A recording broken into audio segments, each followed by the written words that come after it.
The knock came hard enough to rattle the old wood. She froze halfway through setting a pot on the stove. No one knocked at that hour, not out here. She stepped slow toward the door, fingers brushing the counter where the lantern sat. She didn't light it. She opened the door just a crack and saw the boy. He couldn't have been more than 12. His clothes were stiff with dirt, his hair stringy and damp. A sack hung from his shoulder, sagging heavily. The smell hit her, dung, fresh and sharp.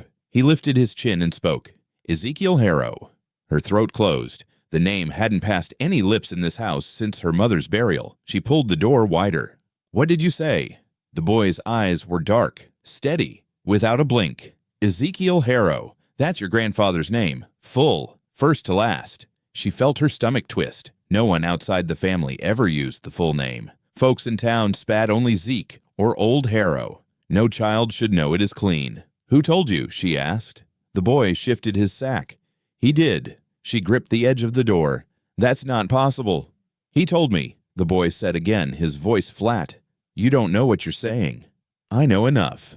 The air thickened. Behind her, the fire hissed in the stove. She searched his face for a crack, a joke, anything. He just stood there. What's in that sack? She asked. Dung. I can smell that. For fire, he said. Burns longer. She hesitated. The boy looked small, thin under the weight of his sack. His knuckles were raw, his shoes cut at the toe. Still, the way he spoke made him feel older, carved from something colder than his frame. You can't stay here. I only asked for a corner, he said. This isn't a barn. I didn't ask for a bed. Her voice sharpened. Why say his name to me? Because it belongs to you, and because he said you'd listen. Her breath caught. The boy leaned slightly forward, eyes not leaving hers. She stepped back. The cold came through the crack, brushing her bare feet. Where are your people? She asked. Gone. Gone where? He shrugged. That's no answer. That's all I got. She hated the way he spoke, clipped like he had rehearsed each word. Still, the name pressed against her ears, louder than the silence after it. You think you can scare me? She said. I didn't come to scare you. Then why? To be let in. Her grip loosened on the doorframe. He didn't plead. He didn't flinch. Just wait. The stove cracked behind her. She thought of her grandfather's chair, the one still sitting by the hearth, untouched since the day he died. She thought of her mother whispering curses at his grave, never saying why. Say it again, she whispered. Ezekiel Harrow. The sound cut through her chest. She opened the door wider. Come in then, she muttered. The boy stepped across the threshold. His boots left dry mud on the floor. He set the sack down, and the smell of dung filled the room. She shut the door behind him and turned the lock. He looked around without moving far. His eyes fell on the old chair in the corner. He stared at it too long. You'll sit nowhere near that, she said. I wasn't going to. Good. He touched the rim of the sack. Where should I put this? Outside. It'll freeze. I don't care. He carried it back out, dragging the weight across the floor. When he returned, his hands were black with ash streaks. She noticed but said nothing. He stood by the fire, his shoulders stiff. The light caught his face. Hollow cheeks, cracked lips. She poured water into a tin cup and handed it to him. Drink. He drank in 2 gulps. She watched his throat work. You've got a tongue on you, she said. So did he, the boy replied. Her skin prickled. Don't talk like you know him. I did. You couldn't. I heard him. You're lying. I'm not. Her voice rose. He's been dead for nearly 15 years. The boy didn't flinch. Dead don't stay quiet. The room fell still. The wind tapped the window. She stared at him, her chest rising sharp. You're talking nonsense. Am I? You're too young to play this game. It isn't a game. Then what is it? A message. She stepped closer, fists tightening at her sides. From who? You already know. Her breath slowed. She turned away, gripping the edge of the table. You can sleep there by the stove, she said, but you speak no more of him. You hear? The boy lowered his eyes. I hear. She set a blanket on the floor. He lay down without complaint. She watched his small body curl against the heat.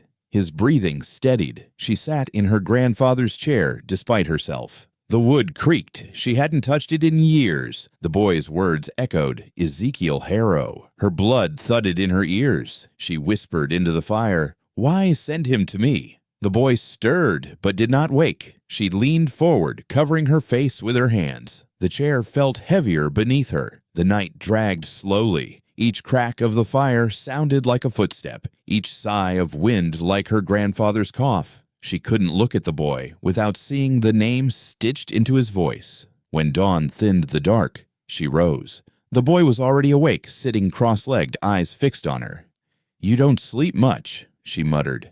"Sleep's for the safe. You think you're not safe here?" "Not yet." "You think I'd hurt you?" "Not you." "Then who?" He looked at the window. "The ones that follow names." Her heart knocked once hard. "What do you mean?" "You'll see."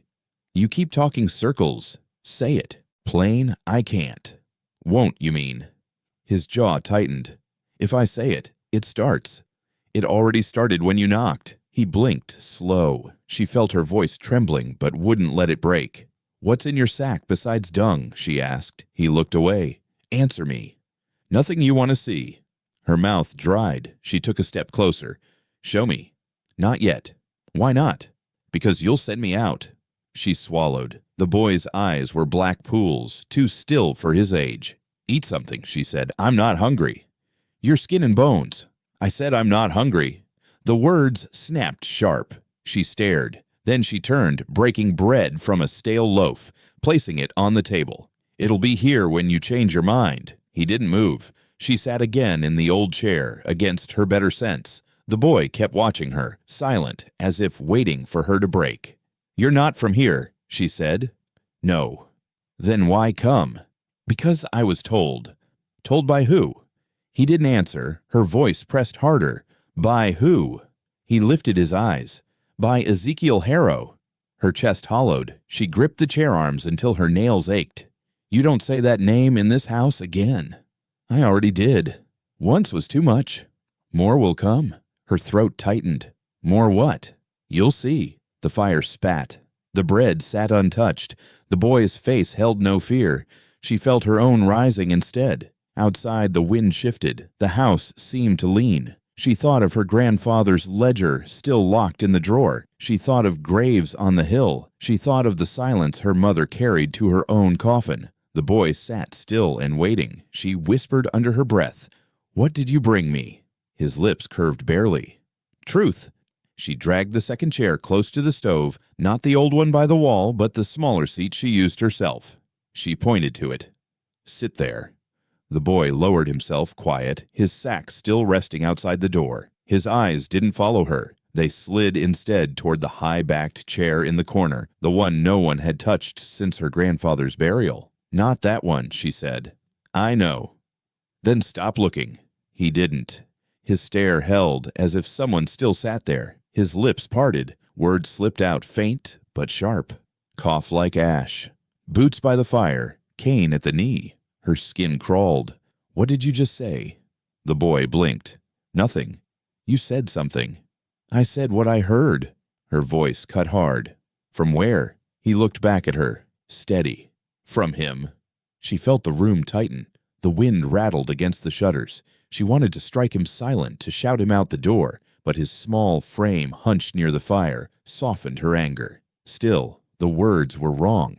Too exact, too close to memory. "Eat," she muttered, setting the bread and water on the table.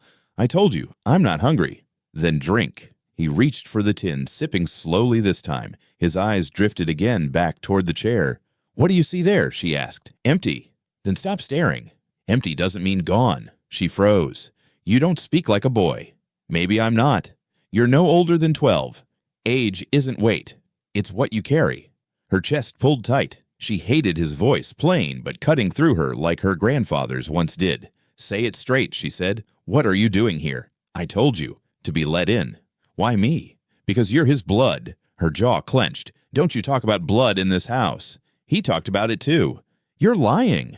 "Am I?" She slammed her palm against the table. The boy flinched but held his gaze. She leaned close, voice low.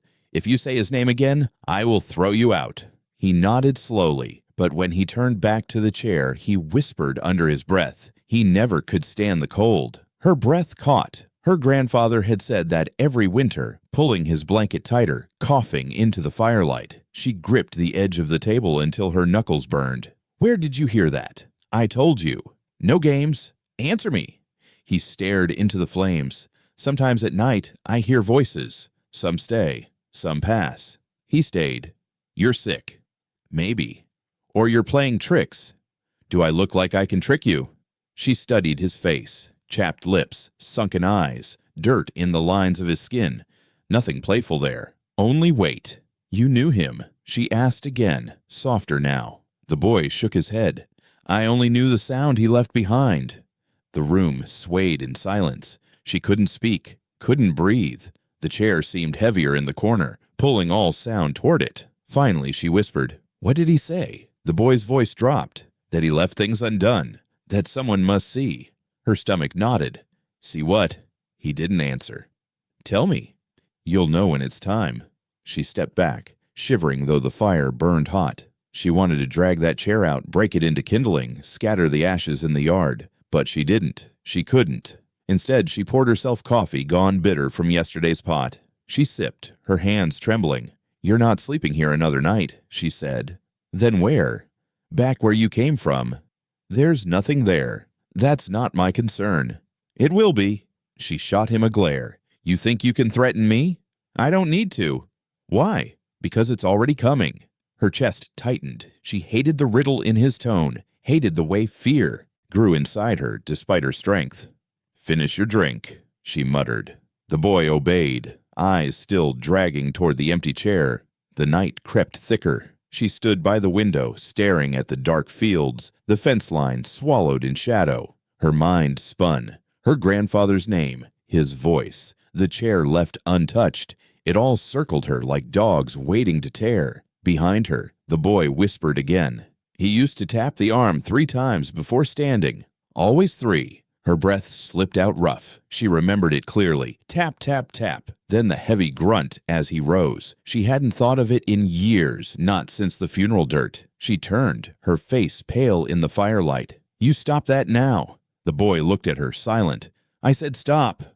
He lowered his head. Quiet filled the room except for the fire's crackle. She pressed her hand to her chest. Her heart thudded. She wanted to scream, to demand what else he knew, but fear held her tongue. Instead, she sank into her chair, eyes never leaving him. He curled closer to the stove, but his gaze wandered once more toward the shadowed seat across the room. She whispered to herself, "That chair should have burned with him." The boy stirred. "He said you'd say that." Her head snapped up. "What?" "He said you'd want to burn it, but you won't." "You shut your mouth." He looked at her, calm, steady. "You won't because it isn't yours to burn." Her hands shook. She gripped the cup tight, coffee spilling on her fingers. "Whose is it then?" she asked. The boy leaned closer to the fire. "Mine."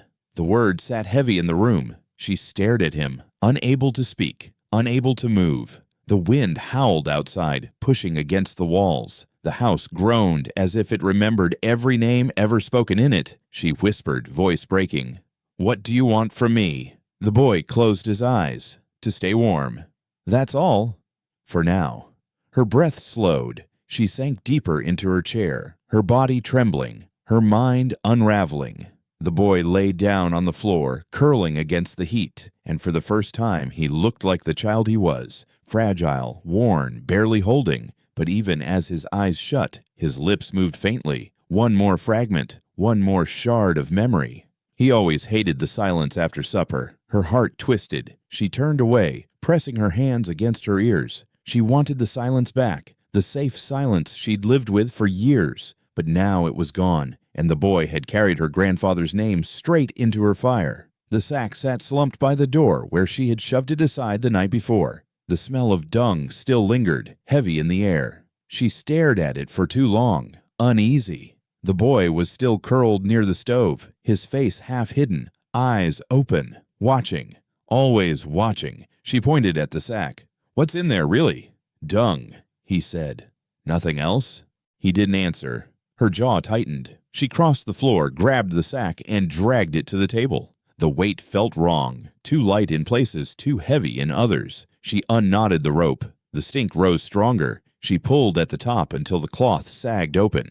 The dung was real, clumps dry and cold. But buried beneath, wrapped in a torn strip of shirt, was something darker. She pulled it free. The bundle was small, tied tight, the fabric scorched black at the edges. Her stomach twisted. She looked at the boy. "What's this?" He shifted closer to the fire. Silent. She slammed the bundle on the table. "I asked you what this is." His eyes flicked to the cloth, then back to her. "Ash." Her breath caught. "Ash." He nodded. "From where?" He didn't speak. "Answer me." His lips moved slowly. "From the man who sat in that chair." The air drained from her chest. She gripped the bundle tighter, her fingers smearing gray dust into the wood grain. "You're lying." "I'm not. That chair's been empty for 15 years. Empty doesn't mean gone." Her hands shook. She wanted to throw the bundle into the fire, to burn whatever memory he dragged in with it, but her arms froze. "How did you get this?" she asked. "He gave it to me." Her throat tightened. "Who?" "You already know." She slammed her palm against the table. The ash puffed faintly from the cloth. "Say it plain." The boy didn't flinch. "Ezekiel Harrow." The name landed heavy in the room. She backed a step, clutching the table edge. "You're sick," she whispered. "Maybe. You're cursed. Maybe that too." "You expect me to believe a dead man gave you this?" The boy lowered his eyes. "I didn't ask you to believe. I only asked you to see." Her chest heaved. The fire snapped loud, spitting sparks. She wanted to throw him out, the sack, the ashes, all of it. But she couldn't pull her eyes away from the bundle in her hands. "What am I supposed to do with this?" she asked. "Keep it." "For what?" "For when the rest comes." Her voice cracked. "The rest of what?" He didn't answer. She stepped closer, rage rising. "Don't play with me, boy. You came here dragging his name, filling my house with his shadow. Now you hand me ash and expect silence. Tell me what this means." The boy's gaze finally lifted. "It means he's not finished." Her knees weakened. She leaned hard against the table. The ash left smears on her skin, blackening her fingers. She rubbed them against her apron, but the stains stayed. "You get out," she whispered. The boy's voice stayed calm. "If I leave, it follows you anyway." She wanted to strike him, to shove him through the door and lock it, but her feet held. "You think you can scare me?" she hissed. "I don't need to." "Then why bring this here?" "Because it belongs to you." Her head shook. "Number I buried him. I buried everything." "Not everything." The words cut clean. She gripped the ash bundle tighter. "What else?" she whispered. He tilted his head, eyes shadowed by the firelight. "Check the drawer." Her chest froze. The drawer. She thought of the ledger still locked there, the one her mother warned her never to touch. "You stay out of my things," she said. "I never touched it." "Then how do you know?" He shrugged. "I just do." Her stomach nodded. She set the ash bundle back on the table, careful now, as if it might bite. She pushed it away from her, but the sight of it pulled her eyes back. "You sleep by the fire," she said, "and in the morning, you leave." The boy didn't argue. He stretched back onto the floorboards, curling under the thin blanket, but even as his eyes closed, his lips moved faintly.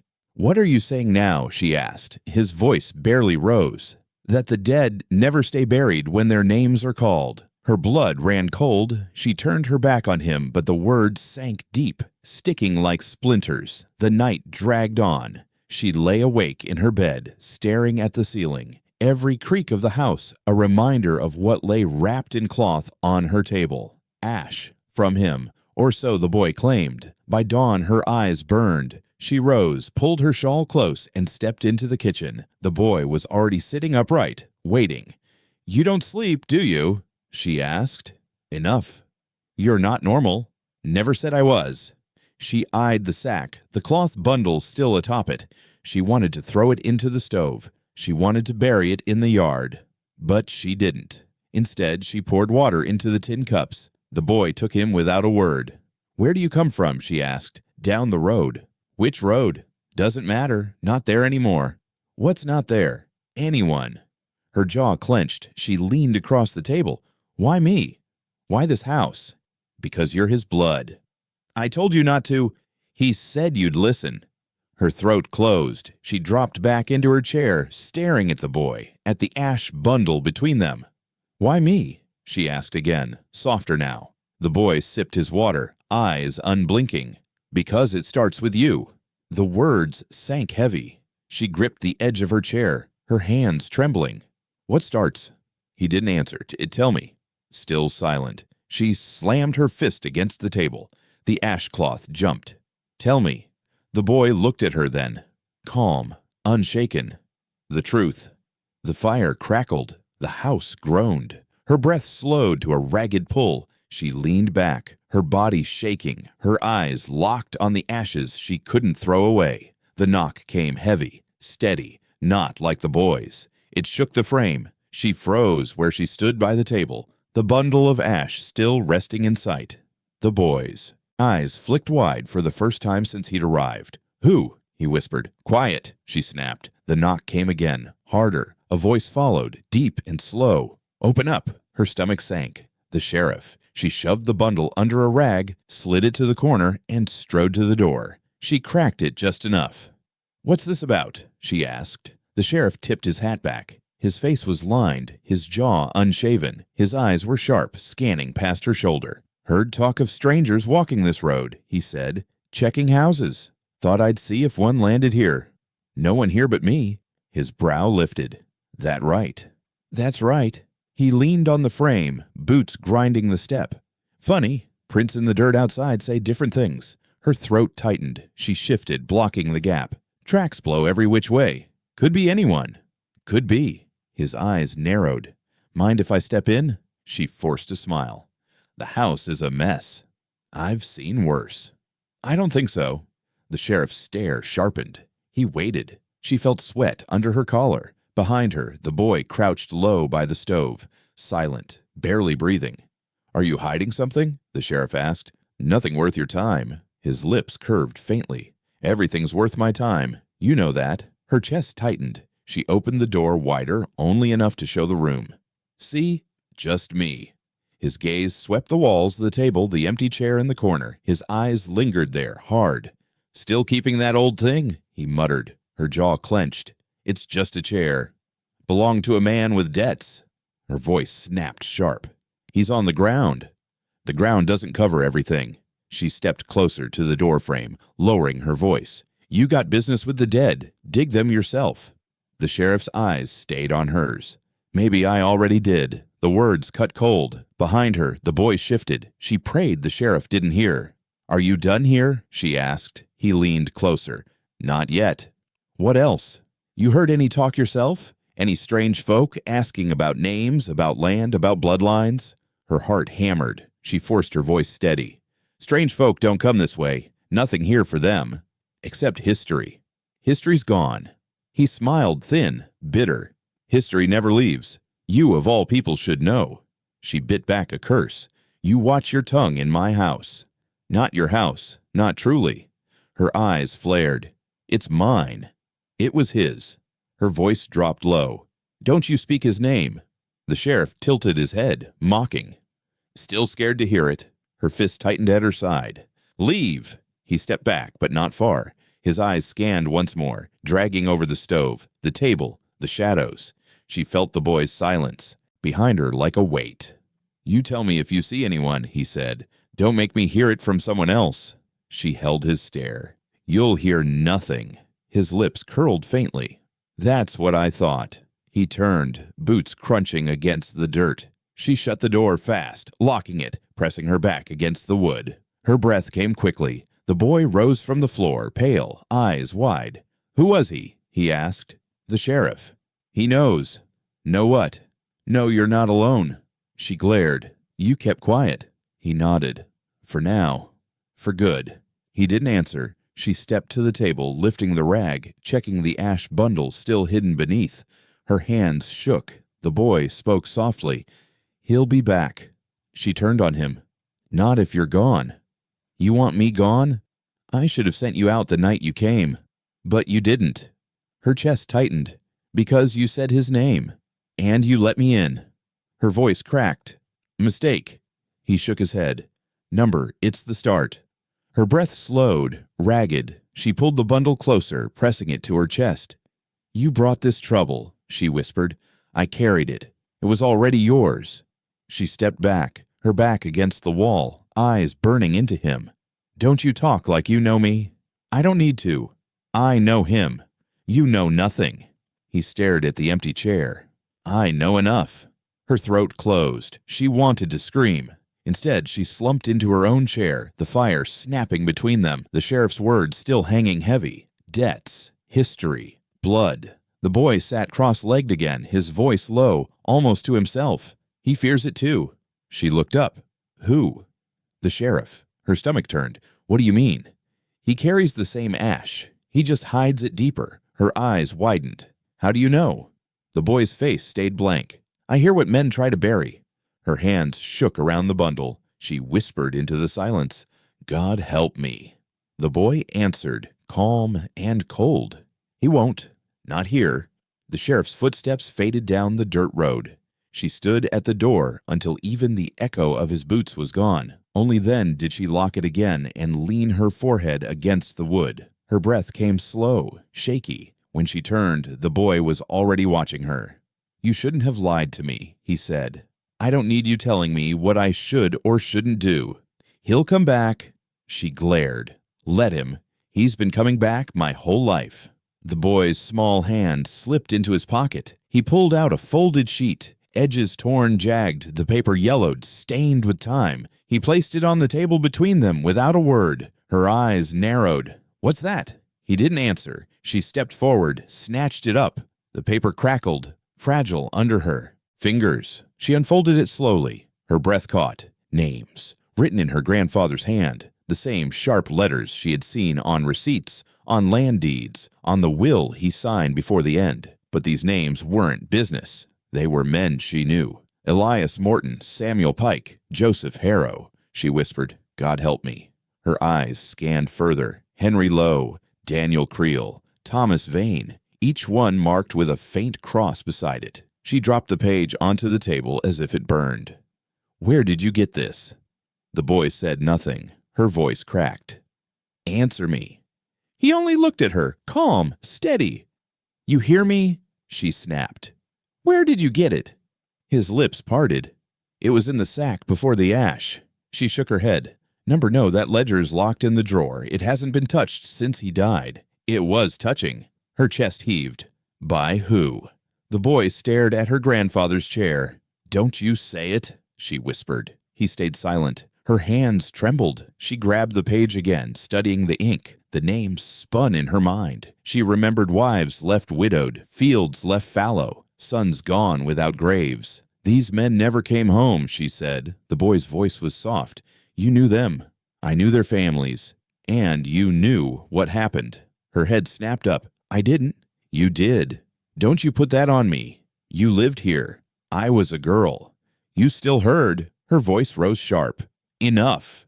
The boy didn't flinch. He only waited. She dropped into her chair, clutching the paper, tears stinging the edge of her eyes. Why bring this to me? She asked. Because it belongs to you. It belongs in the ground. It won't stay there. She shook her head, gripping the page so tight it nearly tore. You don't understand. Those names. They're ghosts. They've been ghosts my whole life. The boy's eyes stayed fixed on her.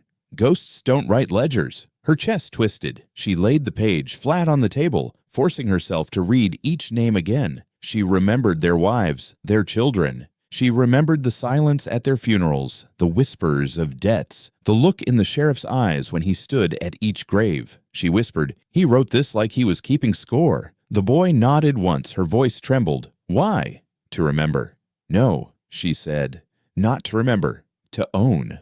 The boy didn't answer. She pushed back from the table, pacing the floor, her hands pulling at her apron. He was cruel, yes. He was hard. But this is something else. You already knew. She spun on him. Stop saying that. You did. I didn't. You buried it the same as him. Her voice cracked raw. I was a child. The words filled the room. Silence followed, heavy, suffocating. The boy lowered his gaze, but not in shame, only with patience. She pressed her back to the wall, her chest heaving. She wanted to rip the page apart, feed it to the fire, watch the names curl to smoke, but she couldn't. Her hands wouldn't move. You should leave, she whispered. The boy shook his head. Not until you finish reading. I've read enough. There's more. She looked down. Her stomach twisted. At the bottom of the page, faint but still clear, was her own family name, Harrow. Her blood went cold. She touched the ink with her fingertips, shaking. Why is this here? The boy's voice was quiet. Because blood owes blood. Her knees weakened. She dropped into her chair, gripping the paper until it crumpled. No, she whispered. Not me. You can't cut yourself out. I'm not him. You carry him. Her tears finally fell, streaking her face. She slammed the page down, shoved it toward him. Take it back. I don't want it. He didn't move. I said take it. He shook his head. It's not mine. Her breath broke. Then why me? Because you're the last one left. She buried her face in her hands, shaking, rocking in the chair. The fire hissed behind her, the paper crackling under her palm. The boy whispered, You can hide it, but it waits. She looked up, her eyes red, her voice sharp through the tears. What do you want from me? The boy's face was blank, his eyes unreadable. To remember. Her hands shook. I can't. You will. I can't. You will, he said again, his voice flat, final. The room fell silent. The fire snapped. The chair in the corner seemed to lean heavier into the space, pulling her eyes, pulling her thoughts back to the man she had tried all her life to forget. She looked down at the page again, at the names lined one after another. She traced each one with her finger, her lips trembling as she whispered them aloud. Elias Morton, Samuel Pike, Joseph Harrow. Her throat closed. She whispered, God forgive me. The boy didn't answer. The page of names stayed heavy in her pocket as she walked, the boy leading. His small figure moved steady down the back path, boots crunching dry dirt. She wanted to turn back, to lock the door and burn the list, but her feet followed him. Where are you taking me? She asked. You already know. Her voice snapped. Say it plain. The well. Her stomach clenched. No. Yes. You've no business there? It's his business. She gripped her shawl tighter. You don't speak for him. I don't have to. The field spread wide, grass brittle under the wind. The old stones of the well rose in the distance, leaning, half swallowed by weeds. She hadn't been near it in years, not since the day they sealed it. Stop walking, she said. The boy kept on. I said stop. He halted, but didn't. Turn. You can tell me to stop, but you'll still hear it. Her breath caught. Hear what? He looked back, eyes dark. What's down there? Her knees weakened, but she forced herself forward. The closer she came, the colder the air felt, though the sun still burned overhead. The well stood like a scar, the rope long gone, the stones blackened at the rim. She whispered, Why here? The boy stepped closer, staring into the dark hole. Because this is where he sent them. Her throat tightened. Who? He turned to her. The names. She shook her head hard. Number, that's gossip. That's talk made to scare. The boy's voice stayed flat. It's true. Her hands trembled. You weren't here. I didn't have to be. You can't know. I do. Her voice broke sharp. How? He looked back at the well. Because they never stopped screaming. She staggered. The field seemed to press in. The silence around the stones rang in her ears. You're lying, she whispered. No. You're a boy. You can't. He cut her off. He lowered them alive, some with rope, some with chains, some with nothing at all. Her breath came shallow. Stop. I won't. Stop talking like that. He didn't move. His eyes stayed on the well. They begged. Some called his name. Some called yours. Her whole body froze. Mine. You were small. They thought you'd save them, but you didn't hear. Her chest ached. She shook her head. Number no, I never heard a thing. Because he made sure you didn't. Tears burned her eyes. She gripped the stones, rough and cold under her hands. The hole gaped open, black, swallowing her breath. She whispered, God forgive me. The boy's voice came behind her. He won't. Not for this. Her shoulders shook. She turned, grabbing his thin arms. Why are you saying these things to me? His face stayed blank. Because you asked to know. I never did. You let me in. That doesn't mean you let me in because you already knew. Her voice cracked into a sob. I didn't. You did. She shoved him back, hands trembling. You're cursed. Maybe, but the curse isn't mine. Her chest heaved. The wind pushed through the grass, whistling around the stones. She thought she heard faint cries rising, but she shut her ears, pressing her palms tight. "You hear them," the boy said. "No." "You do." She dropped to her knees, clutching the stones. The black hole yawned beneath her, endless, hungry. She whispered, "How many?" The boy's voice was cold. "More than the names you read." Her tears fell into the dirt. She looked back at him. "Why bring me here?" "Because the well remembers even if you don't."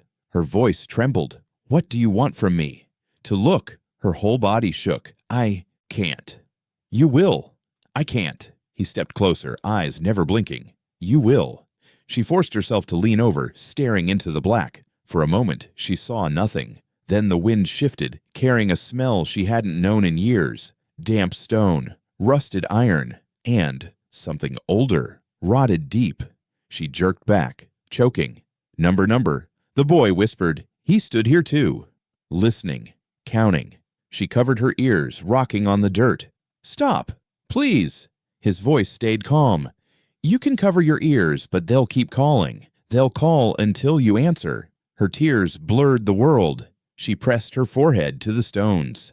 "Why me?" she begged. "Because you're all that's left," he said. She broke into sobs, shoulders shaking, the sound carrying across the empty field. The boy lowered himself to the ground, sitting cross-legged, eyes fixed on her. He didn't reach out. He wasn't comfortable. He only waited. She pulled herself back against the stones, trembling, her voice rough. "What am I supposed to do?" "Listen," he said. "I can't." "You already are." Her sobs slowed into ragged breaths. The silence pressed heavy, broken only by the wind. She thought she heard faint voices rising, names whispered from below. She looked at the boy, her face pale, streaked with dirt and tears. "They'll never forgive me." "They don't need to." "Then what?" "They just want to be heard." Her heart pounded. She gripped the stones again, leaning forward, forcing herself to listen. The blackness swallowed her gaze, and in it she thought she saw movement, shadows twisting. Names formed on her lips without thought, names from the ledger, names she'd read in the dark of her house. Elias, Samuel, Joseph. Her voice cracked, but she kept going. The boy's eyes stayed on her, calm, steady. "Now you know."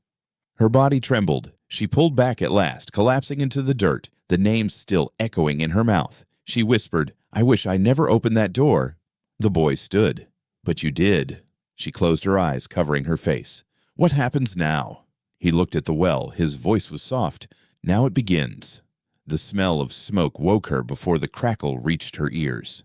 She sat up fast, heart thudding, the boy already standing by the window, face lit red from outside.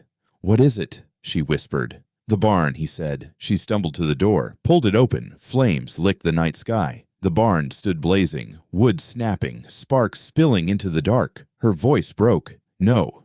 The boy's eyes stayed on the fire. "Men did it." She spun on him. "What men?" "Badges." Her chest seized. "You saw them?" He nodded. "Why?" she demanded. He didn't answer. She gripped his arm, shaking him. "Why burn my barn?" His voice was flat. "Because it holds what they fear."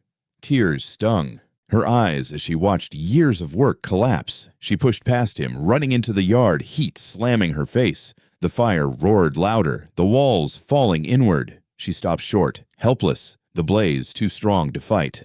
The boy followed slowly, bare feet blackened by the dirt. He stood beside her, staring at the flames. She shouted over the roar. "This was all I had. You still have the chair." Her head snapped toward him. "Don't you say that." His face stayed blank. "They want you to burn it too." Her breath shook. "What are you talking about?" "The sheriff, his men. They want every piece gone." Her fists clenched. "Because of him?" The boy nodded. Her voice cracked raw. "Tell me why you're really here." "I told you." "No," she hissed. "Not dung, not ash, not whispers. The truth." The boy looked back at the fire. "You're not ready." She grabbed him by both shoulders, shaking him hard. "You don't come into my house, tear open my past, and then stay silent. Not while my barn burns." His eyes met hers, unblinking. "Your grandfather owes me breath." Her hands froze. She let go, stumbling back. "What did you say?" He repeated, calm as ever. "He owes me breath." Her mouth went dry. That's not possible. It is. You're a child. I wasn't always. Her knees weakened. She shook her head. Number you're not. I am. The flames popped loud, wood collapsing into sparks. She clutched her chest, staring at him. What are you? She whispered. Det, he said. Her tears spilled hot. Don't you play tricks with me? I'm not. You're not him. I didn't say I was him. Then what? I'm what he left behind. Her breath broke in ragged gasps. The barn fell louder, fire throwing shadows across the yard, across his small face that seemed older now, sharper. You're lying, she whispered. I don't need to lie. She backed toward the house, her eyes locked on him. Stay away from me. He didn't move. He only spoke softer. If you don't face it, they'll burn more than your barn. She shook her head. Stop. They'll burn the graves, the house, you. Stop it, she screamed. The boy's voice stayed calm, almost kind. It won't stop until you give them what they want. Her chest heaved. She clutched her shawl tight around her. The fire's heat pressed closer, swallowing the barn until only its frame glowed red. She whispered, broken. What do they want? The silence is gone. She stared at him, trembling. And you? He looked at her then, his eyes deep, steady. I want my breath back. Her body shook. She stepped backward, tears blurring the blaze. I don't know how. You will. I can't. You will, he said again, the same tone he used by the well. She sank to her knees in the dirt, sobbing, the fire painting her face with orange light. The boy lowered himself beside her, not touching, only watching. The barn roared, sparks lifting into the night. She whispered through tears, God forgive me. The boy's eyes stayed on the flames. He won't. Not for this. The roof collapsed with a final crash, embers flying skyward. The barn was gone. All that remained was fire, smoke, and the boy's steady breath beside her. The barn smoldered until dawn. Smoke drifted through the yard, carrying the sharp sting of ash into the house. She sat in silence at the table, shawl pulled tight, eyes raw from weeping. The boy stood at the window, still as stone, watching the smoke rise. At last he turned. It won't be the last fire, her voice cracked. Then what are they after? You'll see. She slammed her hand on the table. Stop saying that. Tell me straight. He didn't flinch. They want what's under here. Her eyes narrowed. Under where? The floor. Her chest went tight. She shook her head. There's nothing there. Yes, there is. She glared. I've lived in this house my whole life. I know what's here. You don't, he said. He never showed you. Her stomach nodded. She looked down at the floorboards, old wood worn smooth by years of footsteps. She remembered whispers from her mother, the way her grandfather always kept the corner rug pulled close, the drawer locked, the sound of nails hammered late at night. She whispered, You're lying. Then look, he said. Her legs trembled as she rose. She pulled the rug back, dust clouding the air. The boy knelt and pressed his small hand against the boards. He tapped twice, then again. A hollow sound echoed. Her throat closed. No. Yes. She backed away. I can't. The boy looked at her, steady. Then I will. He reached for the edge of the board, his thin fingers prying at the cracks. She shouted, Stop! But he didn't. With effort, he loosened the nails. The board lifted with a groan. Beneath, a dark hollow gaped. The smell rose first. Char, smoke, iron. Her breath shook. God help me. The boy lowered his hand inside, pulling something small. He set it on the floor between them. A wooden horse, no bigger than a palm. Its paint was faded, mane chipped. Her knees weakened. She remembered it. Elias Morton's boy had carried one just like it the day he vanished. She whispered, No. The boy reached again. He pulled another trinket, a rag doll singed at the hem. He placed it beside the horse. Then another, a marble scorched black. Then a bent spoon. Each one small, ordinary, but marked by fire. Her hands covered her mouth. Why are these here? The boy's voice was flat. Because he took them. Tears filled her eyes. Not him. Please, not him. Yes. Her voice broke sharp. Stop saying that. He ignored. Her. He reached deeper and pulled out a bundle of letters tied with string, edges burned. He set them gently on the wood. The paper crumbled at the corners, words blurred by soot. She forced herself to touch one, her fingers trembling. The handwriting was delicate, careful. A woman's voice on the page, but the words were too smudged to read. Her breath caught. "Whose are these?" "Widows," the boy said. "Mothers.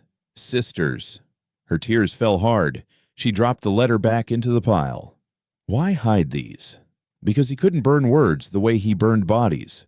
She staggered back, clutching the table for balance. The boy reached one last time. He pulled a badge. Blackened, bent, the metal scarred by heat. He held it up between two fingers, the firelight catching its ruin. Her heart stopped. Where did he get that? You already know. Her whole body shook. She stared at the badge, half melted, the number still faint. She remembered the night a deputy vanished, whispering that he had run, but his wife swore he'd never leave. She whispered, this was him. The boy nodded. Her tears blurred the sight. She sank into the chair, clutching her shawl. Why show me this? Because you asked. I never asked for this. You let me in. Her voice rose sharp. Stop saying that. It's true. She dropped her head into her hands, sobbing. The boy sat on the floor, touching each trinket slowly, his fingers tracing the wood horse, the doll, the marble. He lingered longest on the badge, turning it in the light. She watched him through tears.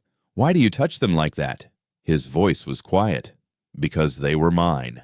Her stomach turned. What do you mean? I had the horse. My sister had the doll. The marble was my brother's. The badge belonged to the man who came looking for us. Her breath broke. No, you're not. I am. You're just a boy. I was more. Her heart raced. She shook her head. This isn't real. It is. You're not them. I'm what they left behind. She sobbed harder, her voice breaking. Why me? Why now? Because silence keeps them buried. You carry his blood. You must speak. Her hands trembled. She looked at the trinkets spread across the floor, each one a ghost in wood and cloth. Her voice cracked. I can't carry this. You already are, he said. Her sobs filled the room, mixing with the faint crackle of ash still drifting in from the yard. The boy sat calm, steady, his small fingers resting on the badge blackened by fire. She whispered, broken. What happens if I don't speak? His eyes lifted to hers. Then the fire moves from barns to bones. Her chest hollowed. She pressed her palms to her face, rocking in the chair, the weight of the past crushing her breath. The boy leaned closer, his voice faint but firm.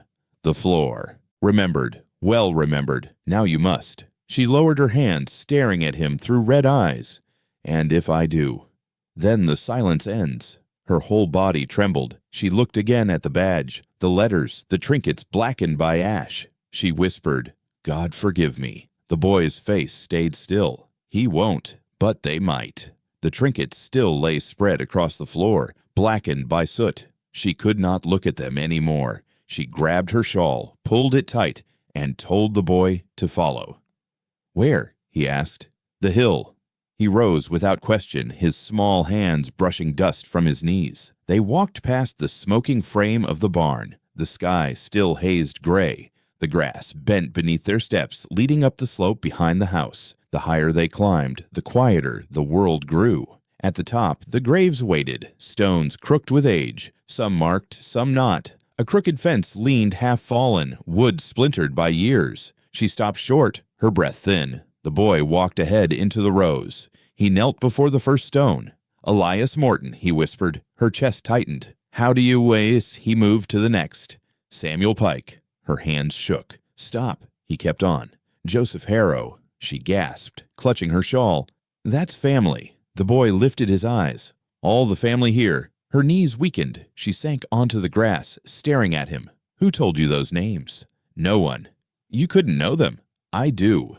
Because you saw the ledger. Number because I was with them. Her voice broke sharp. Stop lying. I'm not.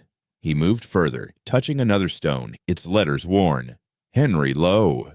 She shook her head. Don't say more. But he did.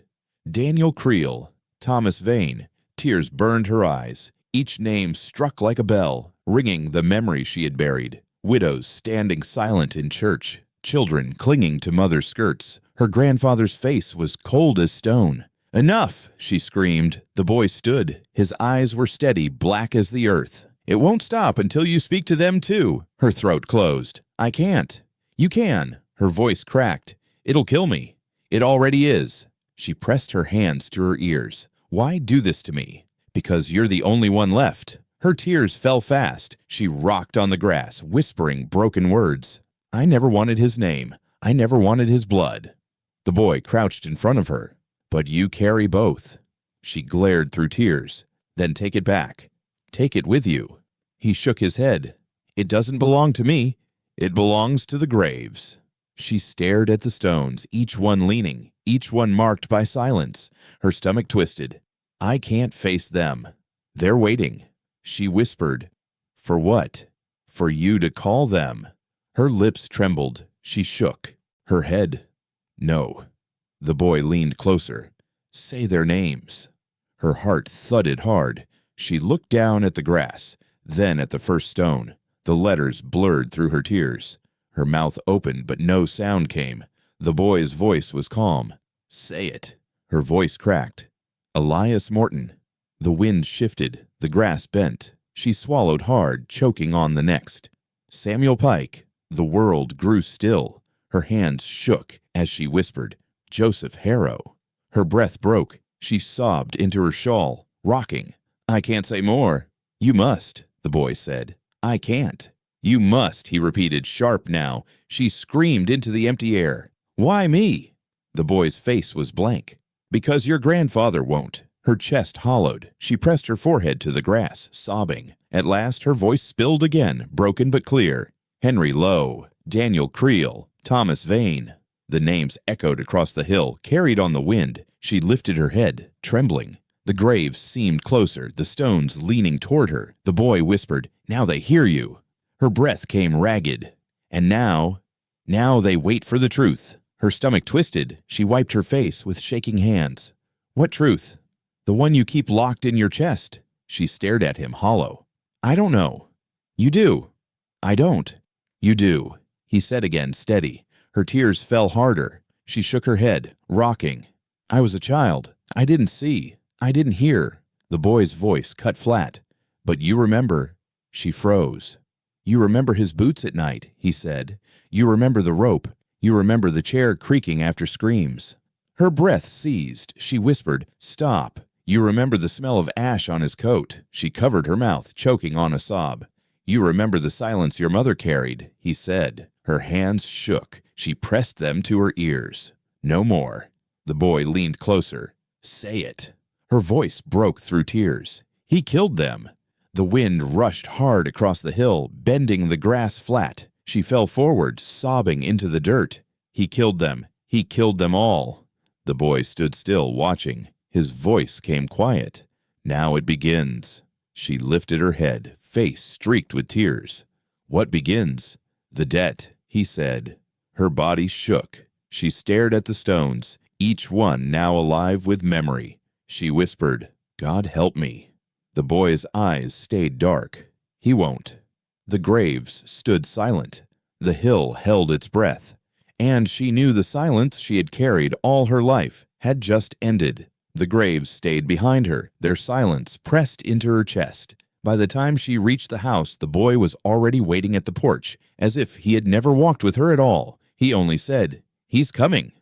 Before stepping aside, she froze. "Who?" The boy looked past her, shoulder, toward the road. "The sheriff."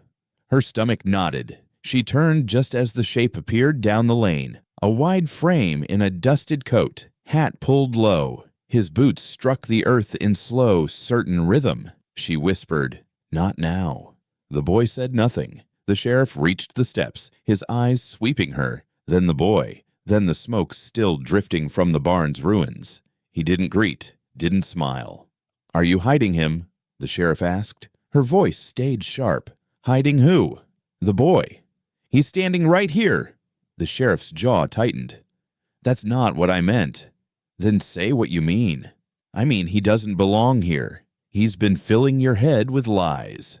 She crossed her arms. "Whose lies?" "Hi." Her eyes narrowed. "Or yours." The sheriff's mouth bent bitter. Careful how you speak. I've been careful my whole life. And it's kept you breathing. The boy stepped down a single stair, his voice low. He knows. Quiet, she warned, but the sheriff's gaze snapped to the boy. What did you say? The boy stared back, calm. You know. The sheriff stepped closer, hand hovering near his belt. Say that again. The boy didn't blink. You know what he did. The sheriff's voice sharpened. You shut your mouth. She moved between them. Don't you point your hand at him. He's poison, the sheriff hissed. Her voice cut back. Then so am I, because I believe him. The sheriff's eyes hardened. You don't want to do this. I've already done it. Silence stretched. The wind tugged at the ruins of the barn. At last, the sheriff spoke. Hand him over. She stood firm. No. His brow furrowed. You think you can stand against me? I think I can stand against silence. His face darkened. Silence is what's kept your family alive. Her voice cracked but held. Silence is what kills theirs. The sheriff's breath grew heavy. You don't know what you're saying. I know enough. The boy spoke again, quiet, steady. He was there too. The sheriff's hand twitched. I said shut up. She turned on him, her eyes sharp. Were you? The sheriff's mouth tightened. Answer me, she demanded. You don't want the answer. Yes, I do. He looked at her for a long moment, then finally spoke, voice low. I carried rope. Her stomach dropped. The boy's voice cut in. And you lowered it. The sheriff's eyes flared, rage sparking. You don't know a damn thing. The boy stayed calm. I know the dark at the bottom. The sheriff lunged forward, but she held her ground, arms out. Touch him, and I swear. You'll what? The sheriff snapped. I'll open every drawer, every floorboard, every grave until this town sees. His face froze. The boy whispered, She means it.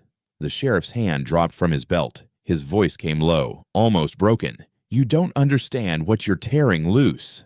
Her eyes burned. I understand it's been buried too long. The sheriff's breath rattled. There's no justice in it, only ruin.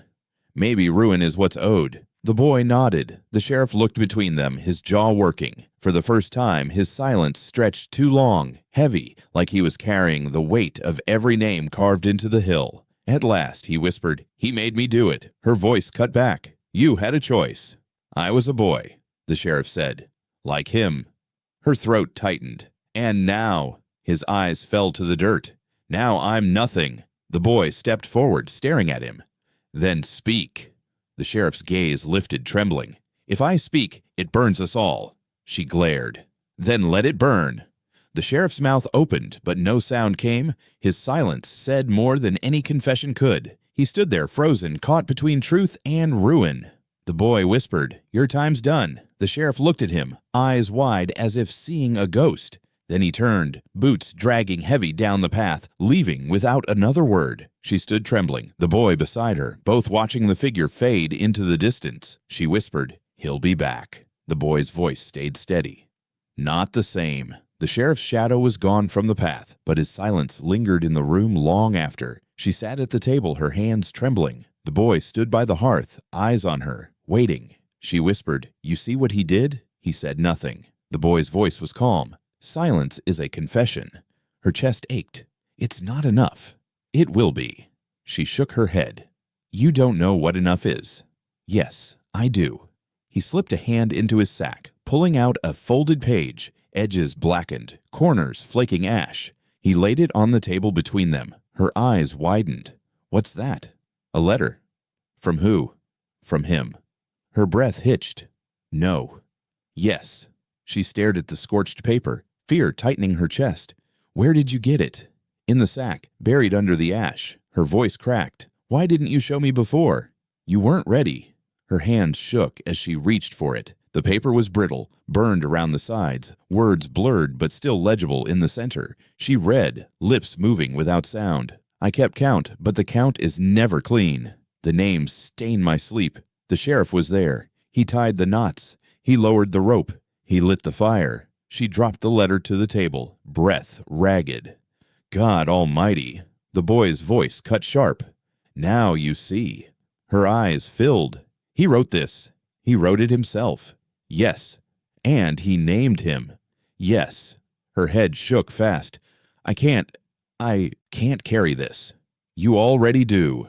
She slammed her fist to the table. Why me? Why give me this? Because you're his blood. Because it must end with you. Her voice rose sharp, cracking. You keep saying that. You think I asked for his name. You think I wanted his sins. The boy's face stayed blank. Want has nothing to do with it. She buried her face in her hands, rocking. The words from the page burned behind her eyes. The sheriff was there. He tied the knots. He lowered the rope. He lit the fire. Her voice broke through her sobs. He made the sheriff do it too. The boy whispered, No. He chose. Her breath hitched. How do you know? Because the rope doesn't burn by itself. She lowered her hands, staring at him through tears. What am I supposed to do with this? Read it aloud. Her stomach turned. I can't. You must. It'll kill me. It'll kill the silence. She picked the letter back up, her fingers smudging soot. She read again, this time her voice shaking out loud. The sheriff was there. He tied the knots. He lowered the rope. He lit the fire. The words filled the room. The air pressed heavy. Her eyes blurred. He wrote this, but never sent it. He couldn't, the boy said. Why not? Because truth burns worse than fire. She dropped the page, clutching her chest. Then why send it through you? The boy stared. Because I was there. Her tears fell harder. Don't say that. Don't. It's true. You're not one of them. I am what's left of them. She shook her head, sobbing. Then why stay in this house? Why not haunt his grave? Because his grave holds nothing. His name is here. His blood is here. You are here. Her whole body trembled. She grabbed the letter again, reading the last line she had missed before. I don't fear death. I fear the girl will hear. Her throat closed. She whispered, Me. The boy nodded. Her tears poured. She gripped the letter like it would tear her apart. He knew. He knew I'd find out. Yes. And he feared me. Yes. Her voice broke into anger. Then why didn't he stop? Why keep killing if he knew I'd learn? The boy's voice was cold. Because he thought silence would outlive him. She slammed the page down, sobbing. And it almost did. The boy leaned closer. But now it doesn't. Her breath shook. She whispered, I have to show someone. The boy's eyes darkened. Not yet. Why not? Because the sheriff will come first. Her stomach dropped. He'll kill me. He'll try. Her voice cracked. And you. I'll stand with you. Her tears slowed. She studied his small, calm face. You're just a boy. He shook his head. Not anymore. The letter lay between them, ash flaking onto the wood, its words heavy as stone. She stared at it, her world splitting open, every truth she had buried now bleeding into light. She whispered, God forgive me. The boy's voice stayed steady. He won't, but they might.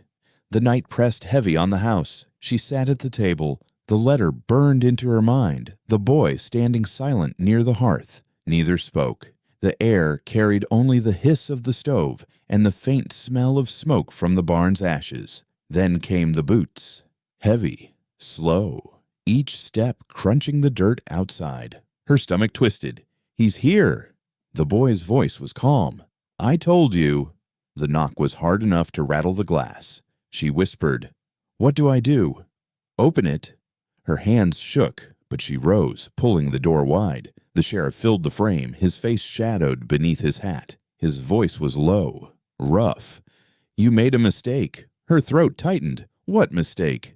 Keeping him. Her voice sharpened. He's just a boy. He's poison. You said that before. I meant it. His hand shot out, gripping her arm. And now you'll give him up. She tried to pull free. Let go. You don't get to tell me no. The boy stepped forward. She just did. The sheriff's eyes cut to him, blazing. You keep your mouth shut. The boy didn't move. You know who I am. The sheriff's grip tightened on her arm. You're nothing. The boy's voice grew louder. Ezekiel Harrow. The sheriff froze. The boy said it again, sharper. Ezekiel Harrow. Her body shook as the name filled the yard. The sheriff's hand loosened on her. His face blanched. The boy stepped into the dirt. his voice rising. Ezekiel Harrow! The name rang through the night. The sheriff staggered back a step. His hands trembled at his sides. She whispered, "What's happening?" The boy didn't look at her. His eyes stayed locked on the sheriff. "He hears it." The sheriff's breath came ragged. "Stop!" The boy said it again, louder, clearer. "Ezekiel Harrow." The sheriff dropped to his knees, his hat falling into the dirt. His shoulders shook. She stepped forward, voice sharp. "What's wrong with you?" He gasped, clutching his chest. "They're here." "Who?" "The names. All of them." The boy's voice cut steady. "You tied the knots. You lowered the rope. You lit the fire." The sheriff shook his head, eyes wild. "He made me." "You chose," the boy said. The sheriff's hands clawed at the ground. "I was a boy. I didn't know." "You knew enough," the boy said. She stared at the sheriff, trembling in the dirt. For the first time in her life, she saw fear in him. Not power, not control, only fear. Her chest heaved. She whispered, "It's true then. All of it." The sheriff lifted his head, sweat streaking his face. "You don't understand." "I understand," she cut in. His lips trembled. "If this comes out, it burns the whole town." "Then let it burn." The boy said the name once more, low but firm. "Ezekiel Harrow." The sheriff dropped his head into his hands. A broken sound spilled from him. The silence of years cracked open. She stepped toward the boy, her tears falling. "You ended it." He looked at her, eyes dark, unreadable. "Number you did." Her throat closed. "I only believed." "That's enough." The sheriff lay heaving in the dirt, his power stripped, his silence shattered. She stood over him, trembling, the boy at her side. For the first time, she felt the weight lift from her chest. The silence was gone. She turned to the boy, whispering through tears, "I believe you." He nodded once. Then he stepped back into the shadows of the yard. "Wait," she called, but he didn't stop. His small frame blurred into the dark, fading into the night. She ran to the edge of the porch, searching, but he was gone. All that remained was the fire's faint glow inside, the letter on the table, and a thin line of ash drifting across the floor. She stood still, whispering into the dark, "I believe." The yard stayed silent. The boy did not return. Only the ashes by the fire remained, as if he had never been there at all.